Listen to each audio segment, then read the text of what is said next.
he was able to get Virgin Atlantic off the ground with zero equity.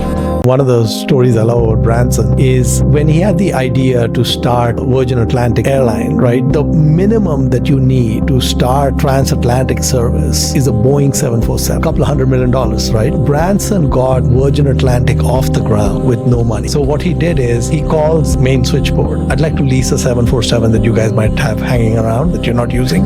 They hang up on him, okay? He keeps calling them. And finally, the lady at switchboard says, let me transfer you to someone who can get rid of you properly, right? So she transfers him to someone who's head of like commercial sales. And so this guy tells him, listen, Mr. Branson, in every country we have one customer and you are not the customer. In the UK, it's British Airways. And so therefore there's nothing to talk about. So Richard tells him, listen, humor me for a second. Do you have an old Boeing 747 lying around that you're not using? He says, yeah, actually we do. And if one of your customers, like the one in the UK called you, like British Airways called you and they wanted a plane, what would you lease it for? So he says, well, I really don't need to have this conversation, but we would lease it for about $200,000 a month. Okay. Branson was able to convince Boeing to lease him that 747 because it was sitting and doing nothing. Then when he set up Virgin Atlantic, he said, you get paid for all the future flights in advance because people buy tickets. So the plane's going to fly in April. People already bought tickets in February. So you say, I got cash coming in 2 months, 3 months before the plane's going to fly. And I'm going to pay for the fuel 30 days after that plane lands. So he had negative working capital and the lease payment is also in arrears, right? So basically he was able to get